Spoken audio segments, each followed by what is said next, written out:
welcome to Today's Video. In today's video, we'll look into a scenario in which Saudi Arabia and Iran goes to war. And let's say Iran stole an oil shipment from Saudi Arabia. Or Saudi Arabia stole it from Iran. With Saudi Arabia blaming Iran, but Iran blames them for sinking of that ship. Which, that's not the right color. Why is this? Maybe this is a good color. Yes, that's the color. No, it's not. I think there's something wrong, because that doesn't look like the color we use usually. Maybe I'm just crazy. It's probably just the case, because I am a mapper. With it quickly breaking out, with Saudi Arabia calling its allies in, and I'm going to say this is an ally, ally, ally, ally, ally. And, well, partial ally. The side is a good side. Let's say they go there. But let's say quickly, due to that being weakened, and right now, it's being fought over the water. With Iraq and a few nations joining the other team. With a nation joining, just take over these lands. Let's see how it goes.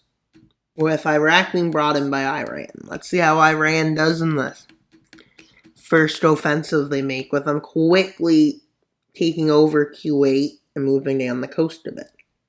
They also move from Iraq into Saudi Arabia. But they start to see a failure on the Israeli front, which gives them the idea. Now they start pushing deeper into Saudi Arabia. Their goal is to invade Jordan. With Israel holding a defensive here. With Jordan being brought into the war. They don't get war declared on. They just get attacked. And they move into southern Israel and take Tel Aviv. And they re-liberate the country of Palestine. Or is it a country? Maybe it doesn't exist. Oh. Now, maybe it's a country, maybe it's not. I don't know if it's a country or not. That's your decision. I'm not going to start any problems over the map of the world.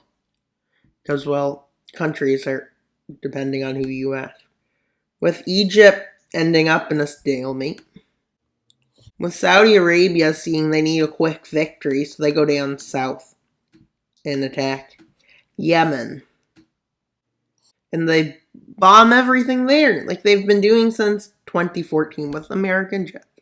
So yeah, they're not a good country.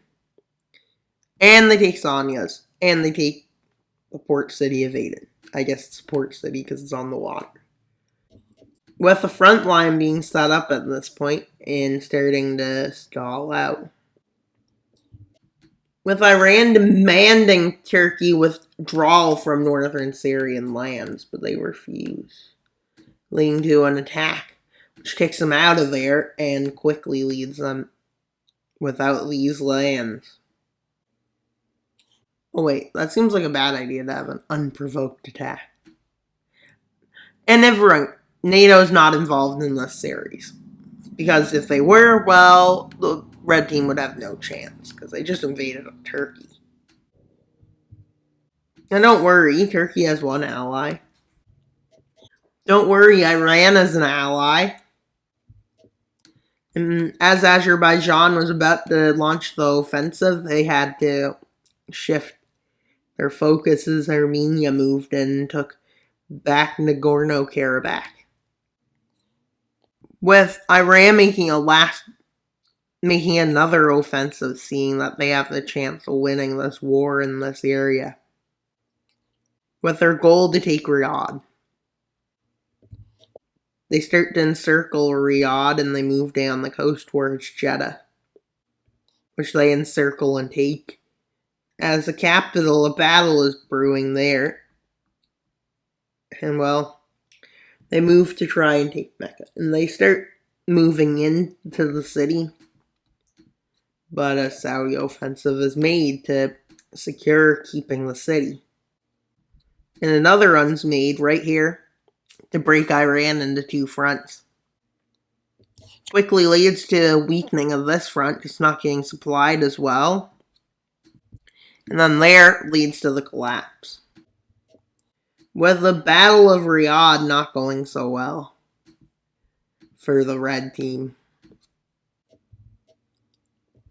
With them thinking Turkey was a good idea to invade. I don't know why. With Turkey launching an offensive, they kick them back.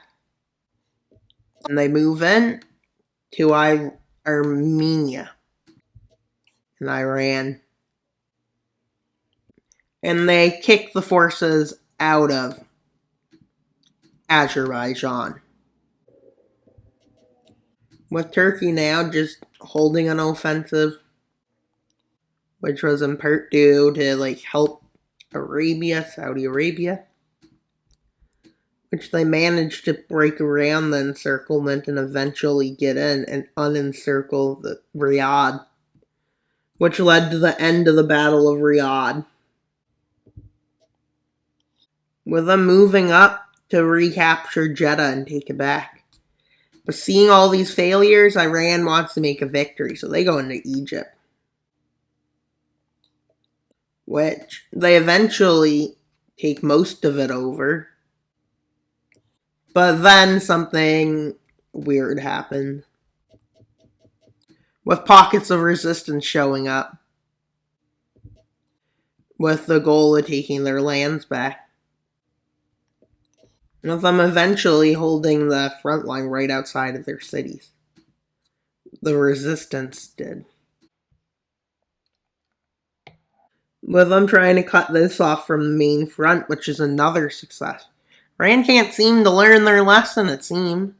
And then they take Qatar back. And Saudi Arabia is mostly liberated. With them deciding to do an offensive with Turkey.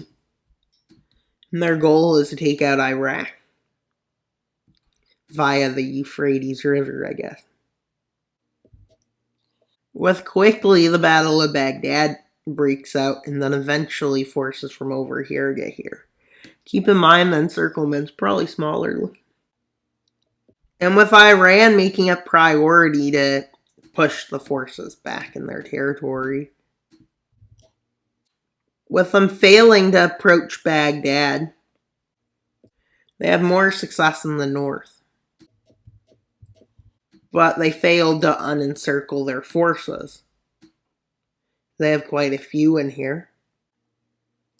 Which makes Saudi Arabia's job easy, with Israeli resistance finally giving them independence again. Yeah, maybe you just need to resist long enough that you get independence. Maybe that's a secret. With Lebanon falling and the majority of Iraq in this area, with these forces surrendering that are left, getting no supplies. With Iran in shock.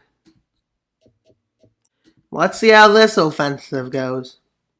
With a southern offensive launched into the oil-rich region by Saudi Arabia, and the northern one into the mountainous terrain of the Zagros Mountains. And they move in towards Tehran.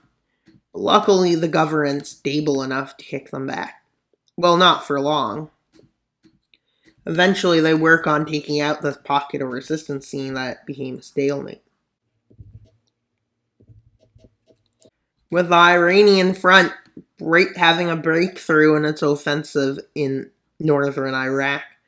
Unfortunately, they can't capture any of the major cities, really. And they push back Arabia here. But they managed to hold this front, so this northern offensive didn't really work. But they do withdraw some troops to make it easier in case of an evacuation. But then these troops have a problem, because they get pushed back past the Zagros Mountains. But there's probably a bit of Iranian resistance, which helps Iran out. As the forces start nearing Tehran, and forces land in southern Iran, and they encircle Tehran, and then they take Tehran, and Iran is completely kicked out of Iraq, a group rises. And, well, they're the new Iranian state, is what they call themselves. They call themselves the Republic of Iran, and they believe in a democracy, a representative democracy. But, I guess that is likely to happen, and they believe in a lot more freedoms, religious freedoms, than Iran has, I guess. And this group rises up and wants a peace with the people invading. But unfortunately for this group, well, Iran hasn't surrendered yet, and they're still trying to occupy Iran. This group managing to occupy more land, but they didn't attack the blue team. That was a mistake with the mapping to make it look like they did. With this pocket moving through, with this group, this army here deciding they will meet the southern army, which starts to occupy more land until Iran looks like this, with the new government deciding with peace with their enemies, as they have formed the Republic of Iran. So let's see how the treaty goes. The peace treaty was signed with Saudi Arabia annexing this, Kuwait annexing all the coast of Iraq, but we gave them some of that region of Iran. This was annexed to the UAE, annexed to Oman, and as you can see, Turkey just built the mini Ottoman Empire, because they couldn't get it all, but that's an issue. So honestly, that's all for today's video. Please like and subscribe. Why should you subscribe? Because it really helps out a lot. And that's all for today's video. Please like, subscribe, and comment. Wild Mapper out. Bye, guys.